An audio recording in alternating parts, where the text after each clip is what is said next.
Goeiemôre almal, dit is dan 4 April vanmôre 2026, lesing 119 van die Groot Johannes Evangelie boek 3, en ons gaan aan waar ons Vrydagoggend opgehou het, en dis nou 'n antwoord wat Joshua gee aan hierdie redenering van hierdie klomp Fariseërs wat nou skepties is oor sy almag.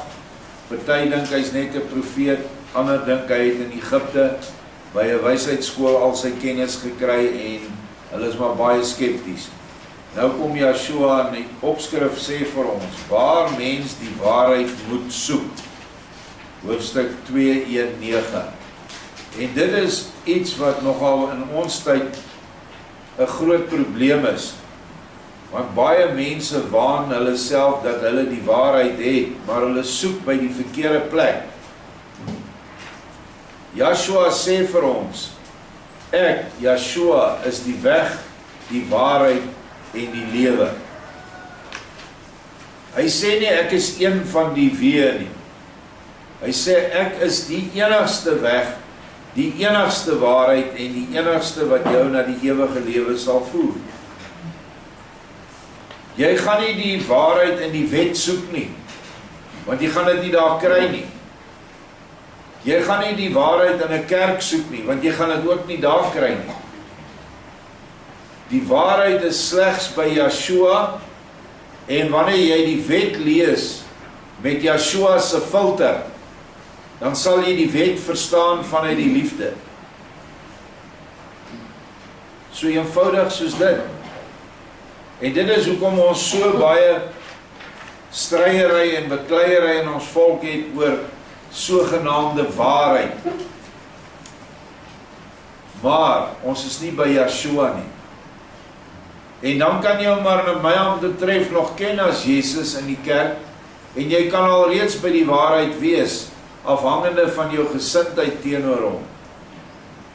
En dan is ander mense wat absoluut helde is in al die geestelike terme en name en al die dinge wat ons nou maar oor die jare geleer het, maar hulle het nie daai verhouding met Joshua. En dit is wat hierdie les nou vir ons baie duidelik gaan uiteensit. Onthou, hier was Joshua nog nie gekruisig nie, dit was voor die kruisiging, en die godheid is skynbaar geskei, maar dit is nie waar nie. Want die volheid van die godheid woon nou in Joshua, en dit wat hy verkondig en praat, is asof Vader dit sê, vanuit sy innerlike gees. Joshua sê, vriend, as jy iets verloor het, en dan gaan soek op 'n vreemde plek, waar jy niks verloor het nie, en daar sonder om die verlore ding te vind, moet bly, en jy jou dan verwonder, dat jy ondanks jou lange en vlytige soeke, tog niks gevind het nie, dan was jy, ook al is jy 'n verstandige en 'n nugter man, dan in hierdie opsig tog werklik nie so verstandig nie. Hier praat hy met 'n Fariseer wat opgelei is in die skrifte, veronderstel, net soos wat ons dominees vandag veronderstel is, om in die skrifte geleer te wees deur hulle kweekskole. Maar ek het dit op goeie gesag van 'n man wat in die NG Kerk kweekskool ingestap het met die mooiste Bybel wat sy ouers vir hom gegee het. Toe sê daai professor, julle kan maar julle Bybels bære vir die volgende 4 jaar, gaan ons dit nie gebruik nie. Ons gaan vir julle kerkleer gee. Die mense, hierdie Fariseërs, een van hulle was 'n baie bereëse man, en hy het in Egipte in hierdie skole aangekom waar hulle baie wysheid in aanhalingstekens verkondig. Hy was by Griekse filosowe en wysgeere, en hy het oral gesoek. Nou het hy nie die waarheid gekry nie, en nou sê Joshua, maar as jy by die verkeerde plek gaan soek, gaan jy dit nie kry nie. Hulle het almal die wet van Moses en die profete gehad. As hulle net Vader gevra het, gee vir ons die waarheid, open vir ons hierdie verborgde skrifte, want die skrif is in gelykenisse gegee, in verborgde terme, sodat die honde en die varke dit nie kan vertrap nie. Hulle verstaan dit nie en dan gaan hulle daaroor. Soos byvoorbeeld dat Joshua sê, as jy nie my brood, my liggaam eet en my bloed drink nie, dan kan jy nie gered word nie. En 'n man hoog op in Amerika, daai Barack Obama, het gesê, wat 'n moorddadige geloof het julle hierso? Hier sê die man, julle moet mensvreters word, kannibale. Maar vir die arme idioot is dit verborge. Maar dit is nie vir ons verborge nie, ons weet wat hy daarmee bedoel het. En dit is hoekom hierdie klomp fariseërs nie Joshua herken het nie, want hulle het nie die skrifte verstaan wat hom voorspel het nie. Hy word selfs voorspel in die wet, dat hy vlees sou word. Maar baie meer nog in die profete, amper in elke profesie, meer in Jesaja as in ander. Maar nou kom hulle met hierdie belaglike argumente wat ons gister behandel het.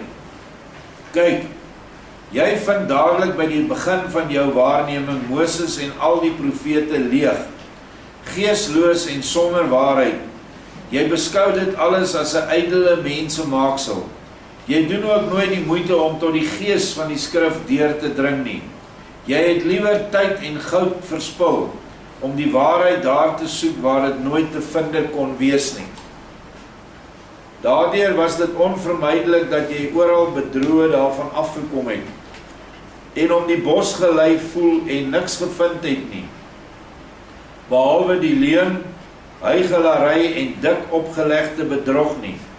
Jou vele ervarings was daarom natuurlik ook bitter en het jou tot op hede niks in die sak gebring nie, behalwe dat jy daardeur selfs die lewe begin haat en jy alle liefde en agting en eerbied vir Elohim verloor het. As jy die waarheid egter op die regte plek gesoek het, sou jy haar ook beslis al lankal gevind het, soos baie haar voor jou reeds gevind het. Die gees van waarheid, of die trooster, wat Joshua vir ons sê, ek stuur vir julle die trooster nou in hierdie bedeling, en julle sal nie weeskinders wees nie, maar ek moet weggaan. Dit is noodsaaklik dat ek weggaan. Nou, as die pa weggaan, en jy is nie 'n weeskind nie, dan is dit tog logies om af te lei dat jy nou 'n ma het. Want jy kan nie nog 'n pa hê nie, want dan is jy nie 'n weeskind nie. 'n Weeskind het 'n pa en 'n ma gehad. Een van hulle is nou weg, of dood in die fisiese lewe, dan het jy darm nog 'n ma. Maar as jy albei mis, dan is jy heeltemal 'n weeskind. En in die gees werk dit so, en hierdie moeder trooster sê vir ons wat haar eienskappe is die een wat jy gaan soek binne in jou hart. Want dis waar sy is. Hy spreek vanuit die gees. En dit is daai klein stemmetjie, ons noem dit partykeer die stemmetjie van die gewete, of ons noem dit die 6de sintuig. Want dis hoe Vader met jou praat. Maar al die mense wat in die kerk is, word dit nie geleer nie. Vader praat deur die dominee en deur die kerk se leerstellings. Dis hoekom jy dit elke dag bely as jy daar gaan sit. Nou wanneer jy tog bely dat jy glo aan 'n algemene Christelike kerk, dan verloon jy mos vir Joshua in daai proses met jou mond. En waarom kan jy dan enigstens ontsteld of kwaad wees as jy nie Joshua se seëninge ontvang nie? Jy het dan nou net bely dat die kerk saam met die drie-enige God jou leiding moet gee en jou alles is. Joshua is die gees van waarheid in hom. Hy is 'n wese soos die hemelse Vader in sy oneindigheid was. Is Joshua nou so 'n wese in ons tyd, materie en ruimte dimensie. En die gees van waarheid is sy gees. En dit is sy vroulike aspek, want hy is manlik positief en vroulik negatief.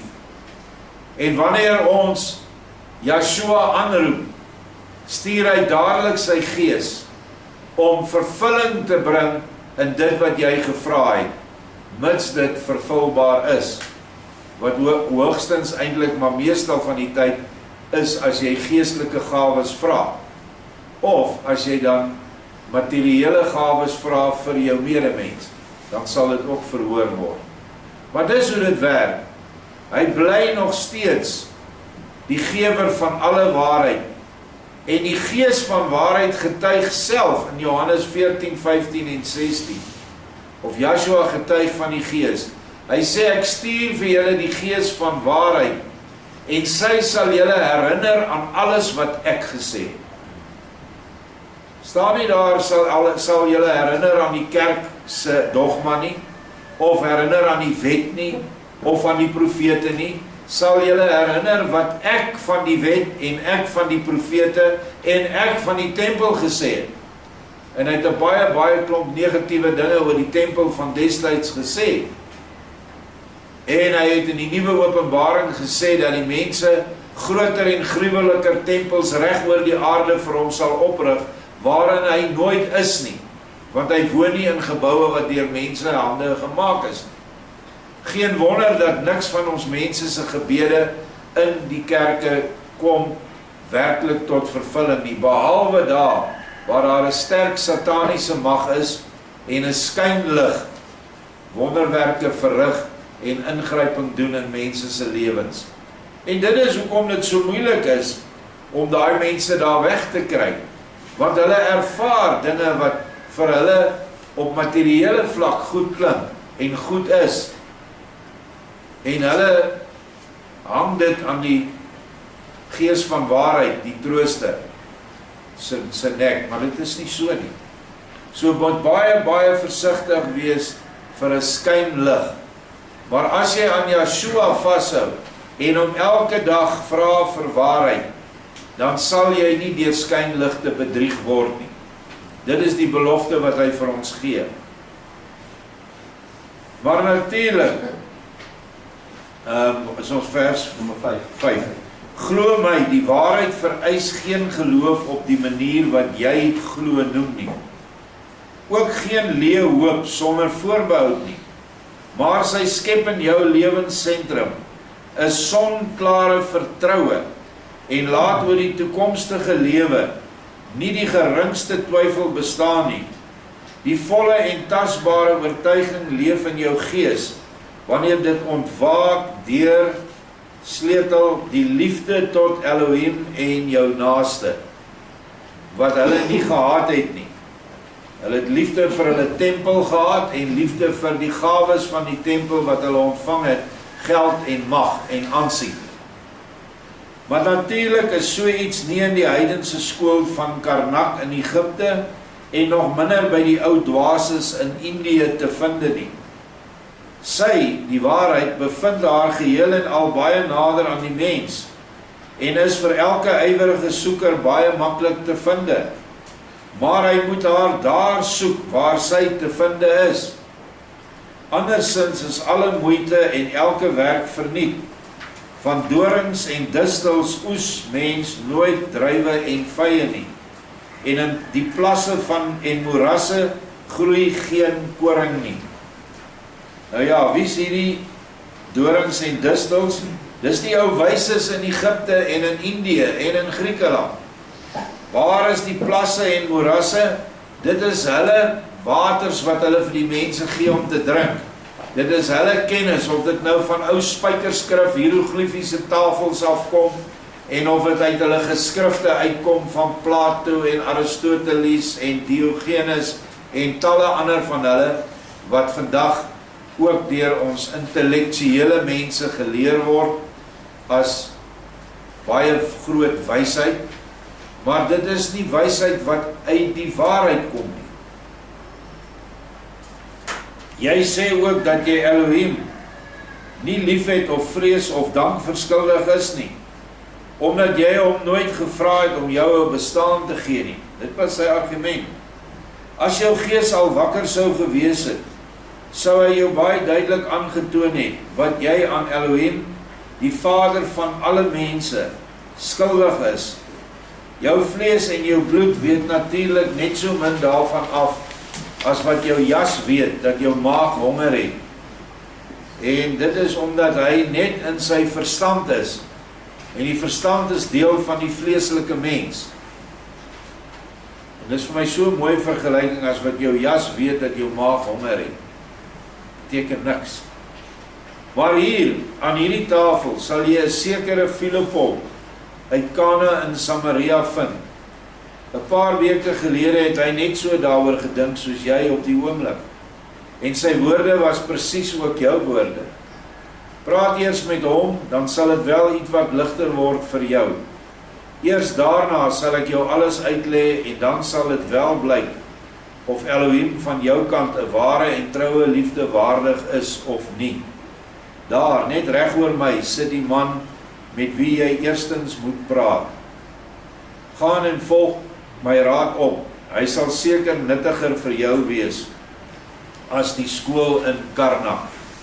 Nou, ons het die verhaal van Filipos behandel 'n paar maande gelede, ek dink dit was in boek 2, en dit was net so 'n spotter eintlik, en 'n ongelowige, wat Yeshua vir hom presies gewys het, hoekom hy op aarde gekom het, en hy het dit alles herken en erken, dat hy 'n spesifieke doel op aarde het, maar hy het daai doel nie nagekom nie.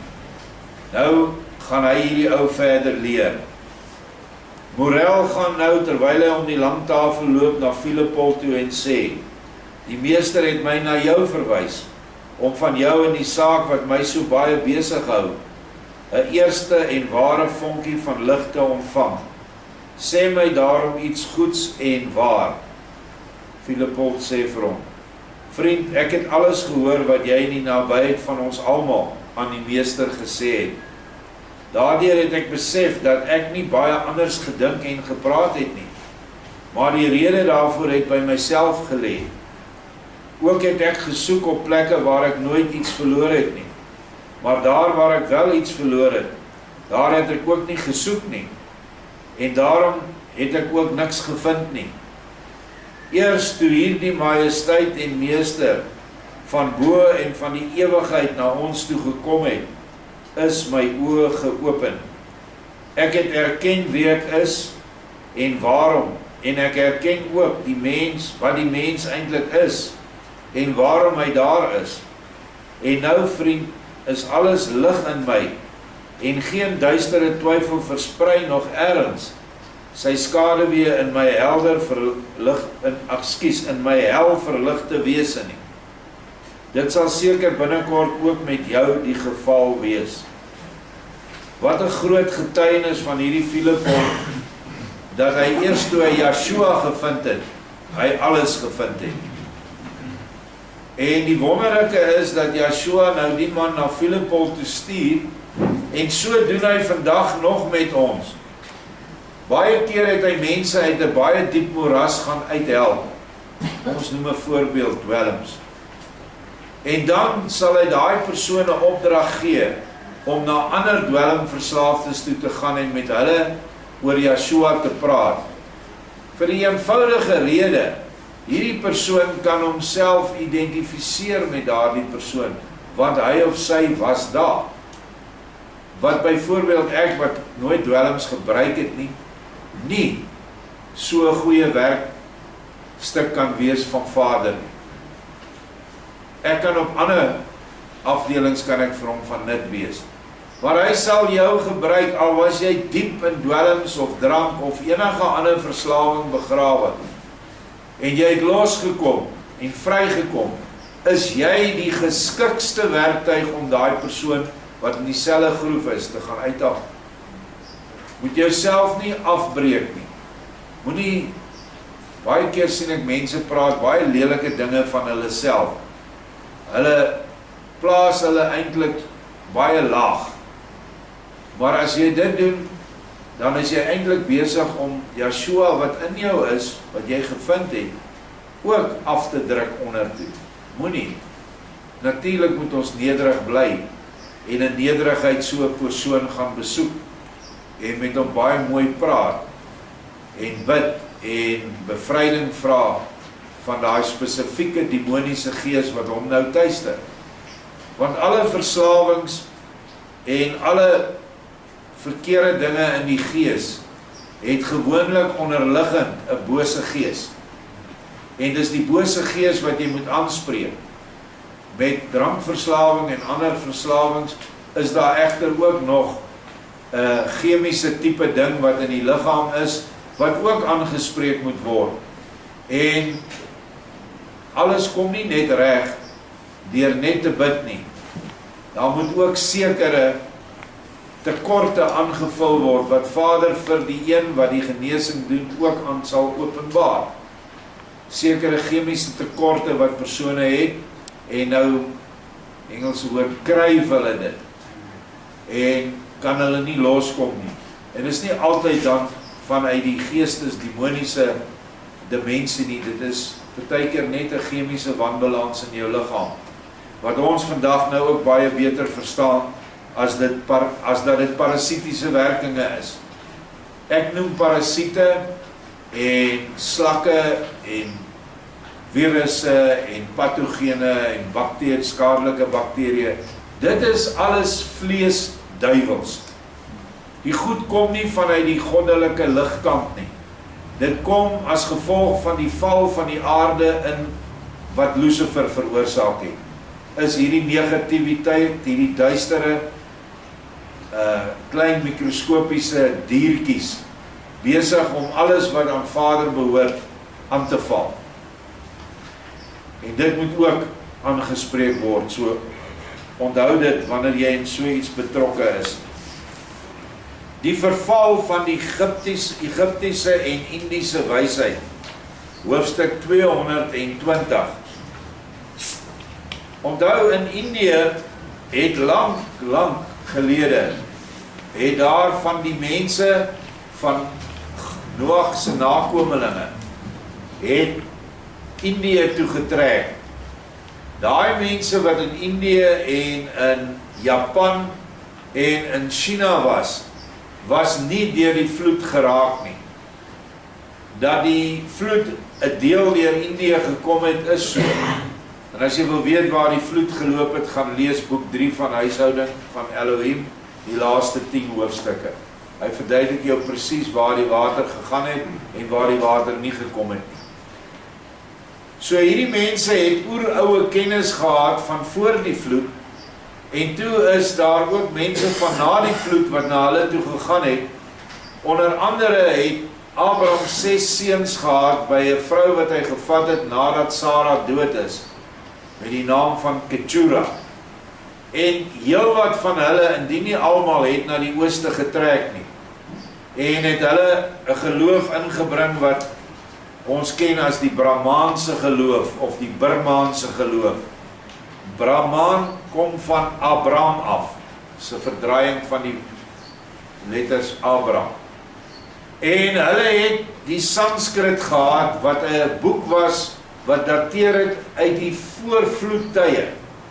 En nou het hulle baie wyse Indiërs gehad, wat hierdie Sanskrit met hulle lewe beskerm het. En dit so verhef het tot 'n goddelike boek, wat net deur hierdie uitingewydes gelees kan word. En so het hulle die volk verskriklik verdruk, en wysheid deurgegee net aan hulle wat baie geld het om daarvoor te kon betaal.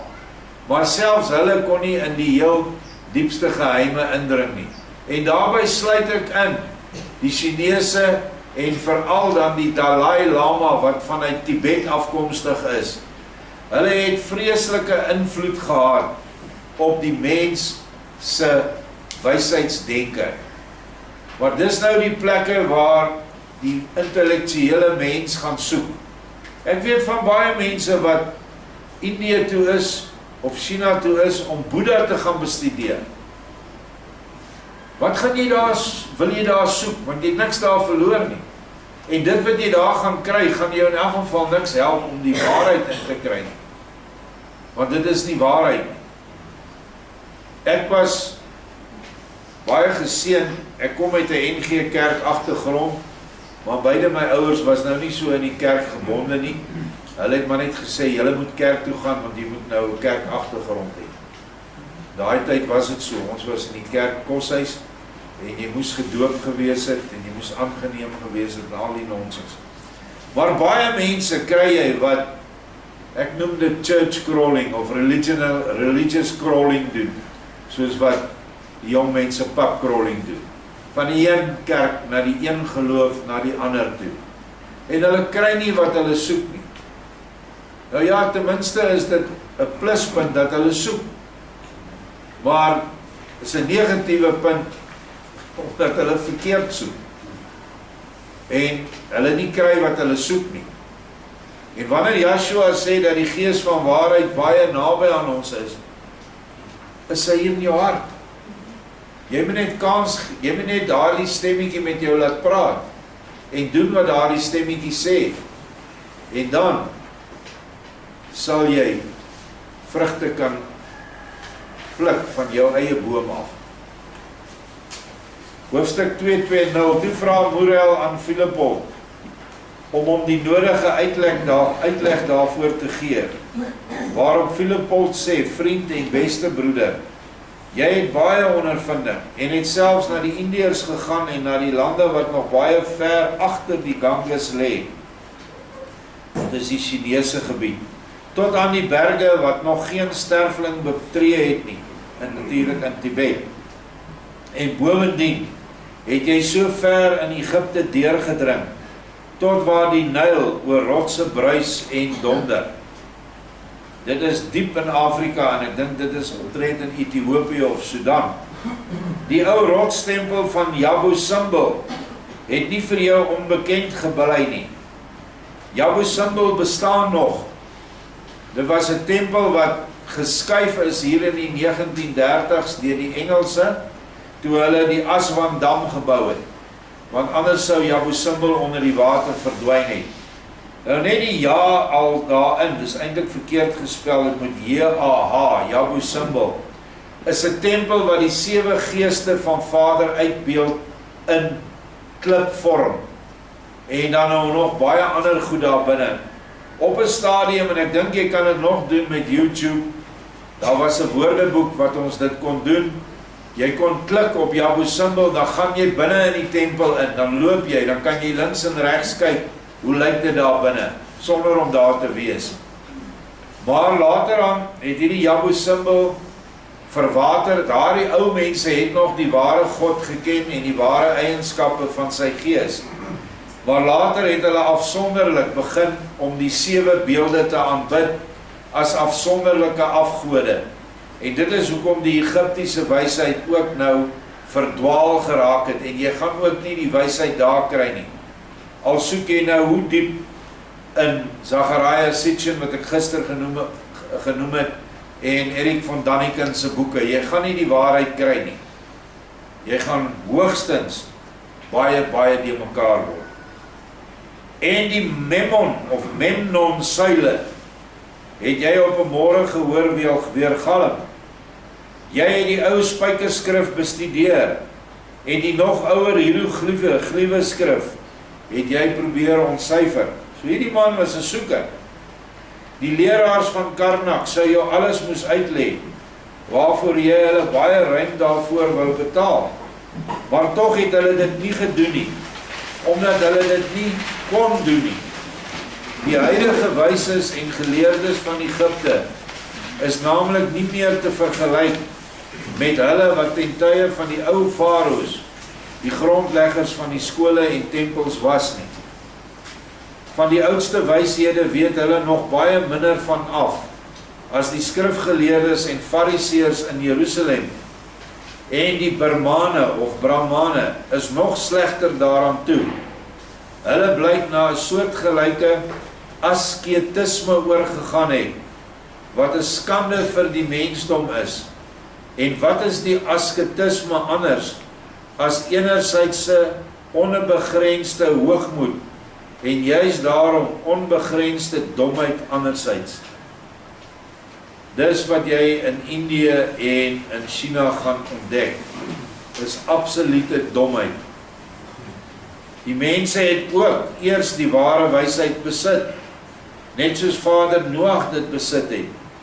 Maar met die loop van tyd, toe die families tot 'n volk uitgegroei het, wat duidelik meer behoeftes gehad het as 'n klein familie, toe word die fisiese kragte van die mense te veel in beslag geneem, sodat elkeen hom nie alleen besig kon hou met die innerlike wysheid nie. Dis daai vloek wat Adam gekry het, in die sweet van jou aangesig gaan jy jou brood verdien.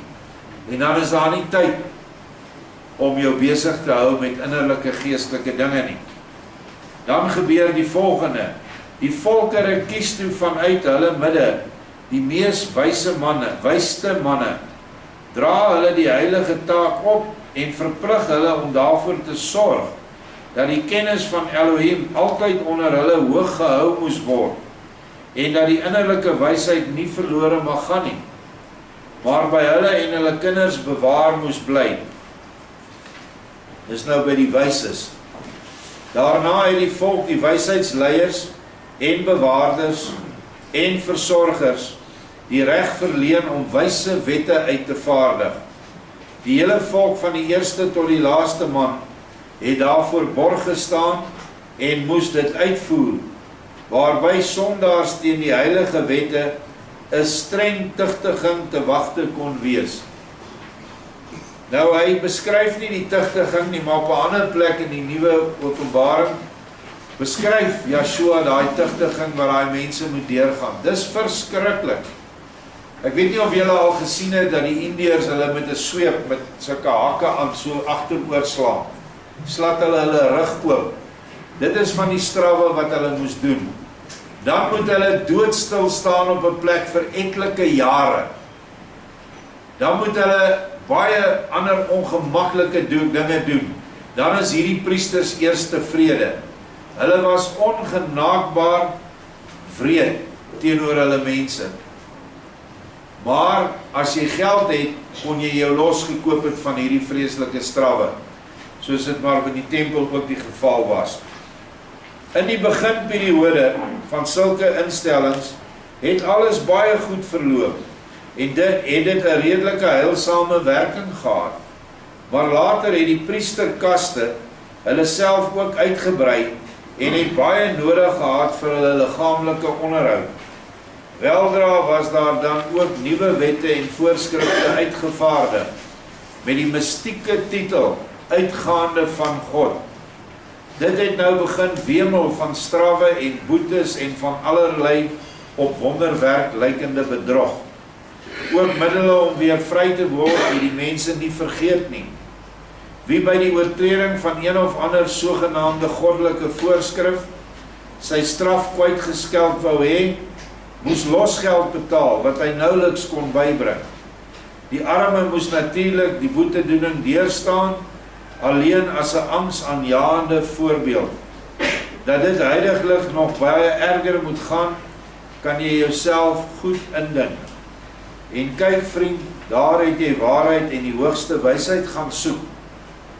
Dat jy dit onmoontlik daar kon vind is verstaanbaar, as ook dat jy daarna 'n formele vyand van die lewe geword het, maar dat jy self as priester en skrifgeleerde nie op die gedagte kon kom om juis in die skrif te gaan soek of en hoeveel waarheid en wysheid daarin verborge lê, en of 'n mens volgens die reëls van die ou profeteskool nie tot 'n innerlike lewensbeskouing sou kan kom nie, vind ek tog iets wat onverstaanbaar.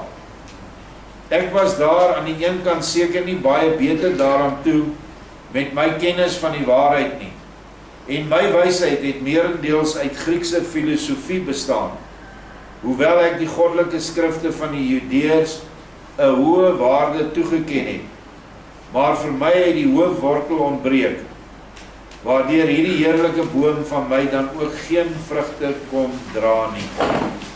Einde van die hoofstuk.